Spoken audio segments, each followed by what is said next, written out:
मान लीजिए कि हॉस्पिटल में आपकी ड्यूटी लगी है और सभी मरीजों की देखभाल की जिम्मेदारी आज आपके जिम्मे है। सभी मरीजों में से एक मरीज जिसकी हालत ठीक नहीं है, वो भी हॉस्पिटल में भर्ती है और डॉक्टर उसे कुछ दवाइयाँ उसकी बीमारियों को देखते हुए प्रिस्क्राइब किए हैं और उन दवाइयों को आपको मरीज को देना है।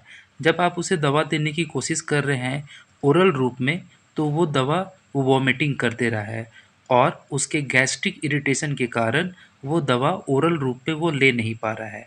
फिर डॉक्टर की सलाह पर आप उन्हें इंटरमस्कुलर या इंट्रावेनस दवा देने की कोशिश करते हैं, लेकिन मरीज की स्थिति ठीक नहीं है और वो काफ़ी डर चुका है और वो आपको कोऑपरेट नहीं कर रहा है इंट्रामस्कुलर या इंट्रावेनस दवा लेने के लिए। फिर आप डॉक्टर से कंसल्ट करते हैं और डॉक्टर आपको मरीज को रेक्टल रूट के ज़रिए दवा देने के लिए कहते हैं।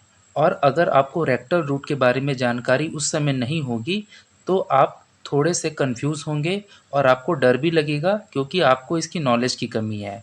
तो आपके बीएससी नर्सिंग के सिलेबस में इस रेक्टल रूट को डाला गया है ताकि आप इस रूट से अच्छी तरह से वाकिफ़ हों और समय आने पर इस तरीके से भी दवा आप मरीज को दे सकते हैं, जिसके बारे में मैं एक ट्रिक के माध्यम से आपको बताऊंगा। इसके इम्पोर्टेंट कीवर्ड जो आपको बहुत ही काम आएंगे, सिर्फ एग्जामिनेशन पॉइंट ऑफ व्यू से भी नहीं, कॉम्पिटिटिव एग्ज़ाम के पॉइंट ऑफ व्यू से भी। तो चलिए आज हम लोग जानते हैं रेक्टल रूट के बारे में, और जिसका ट्रिक है कि इस तरह से आप इसे आसानी से इसके कीवर्ड को याद कर सकते हैं। रेक्टल रूट को याद करने का ट्रिक यह है कि इमली और सरवत सिंह ने 50 बार डीपी चेंज किया, यानी बहुत ही आसान सा ट्रिक है। अब चलिए इसके हर एक पॉइंट को हम लोग बारीकी से समझते हैं। यहाँ पर इमली यानी आई, आई से हो गया इरिटेंट। इरिटेंट का मतलब यहाँ पर यह है कि कुछ केस में आपको अनप्लीजेंट ड्रग जो है आप जो है ले नहीं सकते अपने मुंह के द्वारा यानी ओरल के द्वारा, और कुछ कारणों से आप उसे इंट्रावेनस या इंट्रामस्कुलर नहीं ले सकते, तो इसे रेक्टम में डाला जाता है। चूँकि ये ड्रग इरिटेंट होते हैं और अनप्लीजेंट होते हैं। हमारा दूसरा वर्ड है अनप्लीजेंट, यानी आपको अच्छा नहीं लगेगा, इसलिए इसका नाम लिखा गया है अनप्लीजेंट, यानी कि खुशी नहीं देने वाला। अनप्लीजेंट का मतलब होता है।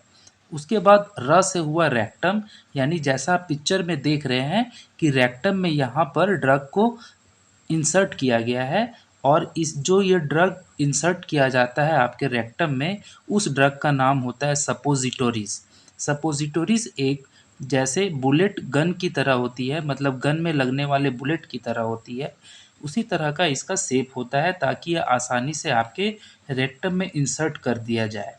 उसके बाद आपको ये जानना होगा कि जो सपोजिटोरीज है ये आपके रेक्टम में इंसर्ट की जाती है, और रेक्टम में इंसर्ट होने के बाद ये आपके बॉडी टेम्परेचर से मेल्ट हो जाती है, और इसके अंदर जो भी मेडिकामेंट सब्सटेंस होते हैं वो हमारे सिस्टेमिक सर्कुलेशन में आ जाते हैं। सिस्टेमिक सर्कुलेशन क्या होता है मैंने इसके पहले के वीडियो में बताया था, मैं फिर से बता देता हूँ कि सिस्टेमिक सर्कुलेशन ऐसा सर्कुलेशन है जिसमें कोई भी ड्रग्स हमारे लीवर को बाईपास करके डायरेक्ट ब्लड सर्कुलेशन में आ जाता है और अपना इफ़ेक्ट दिखाता है।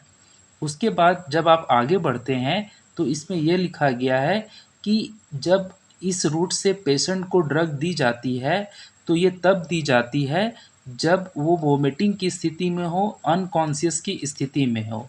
इसके अलावा इनकन्वीनियंट और एम्बैरेसिंग भी फील होता है पेशेंट को, लेकिन आपको उसे समझा करके इस तरीके से ड्रग्स उसके रिश्तेदारों की सहायता से उसे दिलवाना है। उसके बाद आपको ये भी बताना है कि इस तरीके से जो ड्रग लिया जाता है ये थोड़ा स्लोअर काम करता है, किसके मुकाबले, सबलिंगुअल या इंट्रामस्कुलर या इंट्रावेनस या इंट्राडर्नल के मुकाबले।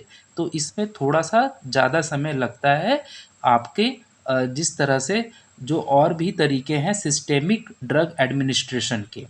उसके बाद आगे आपको हम लोगों ने बता दिया कि सिस्टेमिक इफ़ेक्ट जो हुआ एस से हुआ, आई से इरेगुलर हुआ, और अब बात कर लेते हैं जी से, यानी हेमोराइडल।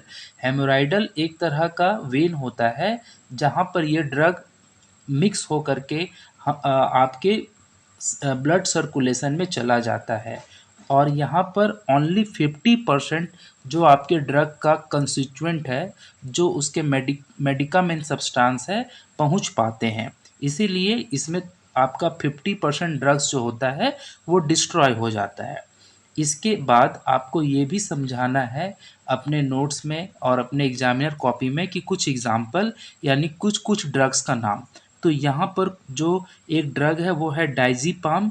जो ड्रग है आप सपोजिटरी सेप की सहायता से रेक्टम रूट के जरिए मरीज को दे सकते हैं। उसके बाद आप इंडोमिथासिन ड्रग दे सकते हैं। इसके अलावा पैरासीटामोल और इर्गोटोमाइन ड्रग भी आप रेक्टल रूट के जरिए सपोजिटरीज माध्यम से मरीज को दे सकते हैं।